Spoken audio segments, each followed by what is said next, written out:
expected to stop. Plagued by ghosts, you may be tempted to call in the Ghostbusters. Plagued by ghosts, you may be tempted to call in the Ghostbusters. The makers of the hit comedy movie Ghostbusters have set up a promotional and toll-free hotline with recordings of Ghoul Guys Bill Murray and Dan Aykroyd on the machine. A call to 1-800-654-1984 will give you a ghost story and, of course, an invitation to go see the movie. Hi, this is Dan Aykroyd. This is Bill Murray. You've reached the office of Ghostbusters. Unfortunately, we can't speak with you now. We're on a call. We've got a very difficult assignment. There's a possible infestation backstage at the show La Femme de Paris at the Rivoli Theater at Times Square. We're bringing all our equipment into the girls' dressing room now. We're doing a complete sweep. Could take a couple of weeks. I think it's probably in Bridget's dressing room, don't you, Dan? Well, I don't know. Fifi was looking a little pale and green. She looked like she'd, gone through a shock. I'm going to check that out personally, see if Steve, can respond to some of our equipment. I'll hook her up for a couple hours and see what happens. Well, I won't leave Bridget alone because she's just new to the city and she really doesn't have anyone to turn to. Well, even if we don't find any ghosts there, we'll take these babes out on dates and who knows? Well, why don't you go see the Ghostbusters movie? We'll be back in this week, what, next Tuesday, Wednesday? I guess so. It depends on the girls' schedule. Mm-hmm. Aykroyd and Murray. Tomorrow.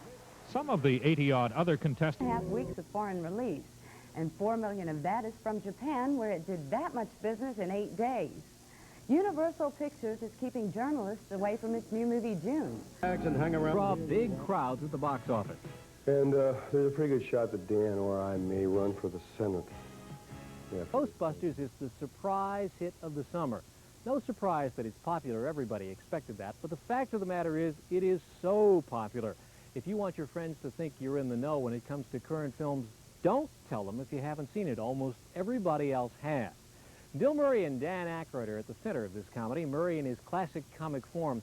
And Aykroyd not only is an actor, but a man who wrote the screenplay and also came up with the initial idea. And on this edition of Seeing Stars, we'll talk to these two ex-Saturday Night Live stars to find out how they developed the styles that have people lined up at the box office. I really started studying improvisation when I was 12, and my first job was in television at age 18. I was a continuity writer on a television show, and I did a special with Lorne Michaels, who produced Saturday Night Live when I was 19 for CBC in Canada, and well, I guess I've never looked back since. Stu Levin talked with the two ex-Saturday Night Live stars in New York. Both actors revealed that their families have contributed greatly to their success in comedy. Yes, my mother is a wisecracker. I mean, really.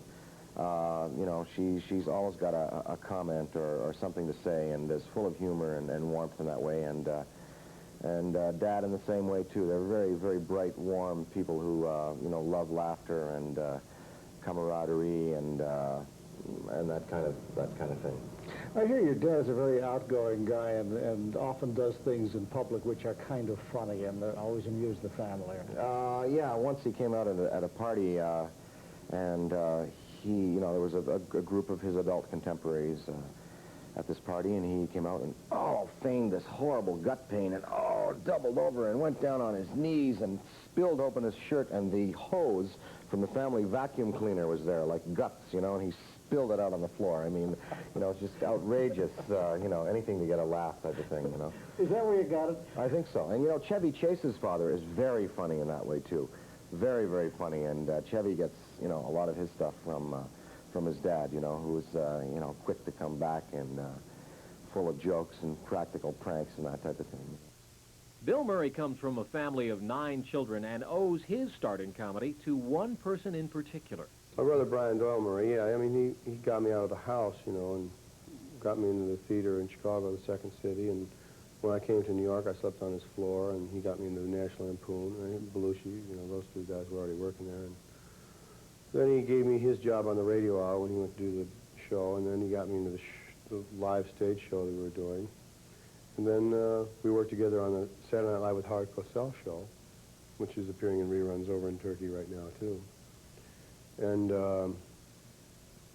then we worked together on Saturday Night Live, and he wrote Caddyshack. And, I helped him move, you know, stuff like that. You know, we washed dishes together when we were kids, and, you know, sometimes we would lend each other T-shirts.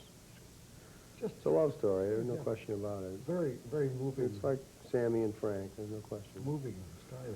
Did your folks get both of you involved in this? Were they in the business? No, actually, we did it to get away from our folks, you know. He were trying to get out of the house. It was a tough place. A lot of kids, you know, not enough food. So we basically moved into the city where there were scraps you could pick up on the street. You know, pizza crusts and stuff like that. Murray and Aykroyd met and first worked together with Second City, the famous Chicago improvisational troupe. The next time we saw them together was on nationwide television as the not ready for primetime players. Aykroyd was on Saturday Night Live for 5 years, Murray for 4. Since then, it's been the big screen for both of them. Ghostbusters is about 3 parapsychologists who've been thrown out of the university, where they've been doing research on ghosts. You know what it could be? Past life experience intruding on present time. Could be erased memories stored in the collective unconscious. That would rule out clairvoyance or telepathic contact either. Sorry, I don't believe in any of those things. Well, that's all right. I don't either. But there are some things we do, standard procedures in a case like this, which often bring us results. Well, I could go to Hall of Records and check out the structural details in the building. Tell you what, I'll take Miss Barrett back to her apartment and check her out. I'll go check out Miss Barrett's apartment. Okay? Okay. You've had a string of extremely successful comedies, like Meatballs, Stripes. What else have you done? Gone with the Wind. Gone with the Wind. Right. Caddyshack, The Great Escape, Tootsie, and East of Eden. And now this. Hello, Ghostbusters. Yes, of course they're serious. You do? You have? No kidding. Uh-huh. Well, just give me the address. Yes, of course. Oh, they'll be totally discreet. Thank you. We got one!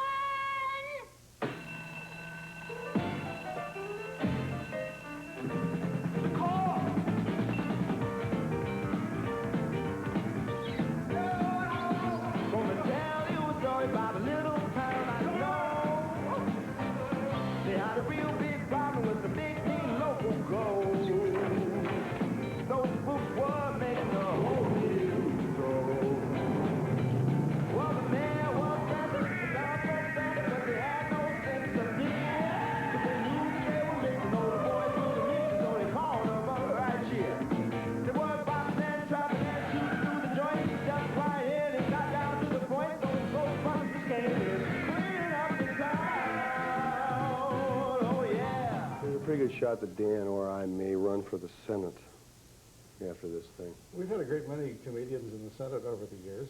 That's right. There's no question about that. But they never had the training that Dan and I had. I mean, starting in cabaret. These guys usually start in the State House. We went right from cabaret to TV to movies. Do you think there's a future for politicians in show business? Yeah, politicians in show business. Yeah, it's possible. It's really funny. I really think it'd be great if Reagan, just started doing dinner theater again, you know? Just got out there with a mame, you know, or something. Reagan and Joe Namath in the same musical would be just out of sight, you know? Really great. It'd be such a class move, you know? It'd really, make him so human. Yeah, and you know something? I still love to get up there and wing and bucket or whatever the hell it is. The Ghostbusters film was Dan Aykroyd's idea because the subject is one in which he has a personal interest. Well, I have an interest really in the paranormal, or parapsychology, and I'm a supporter of the American Society for Psychical Research. They are the, I think, definitive study group here in America. And the Society is just there to study any reports and events that come in.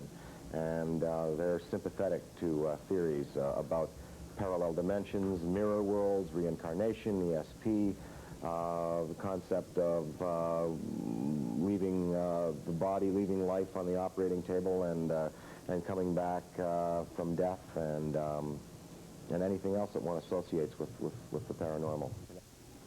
So it's Aykroyd and Murray together again for the 3rd time in their career. And you've got to believe they had fun again this time around.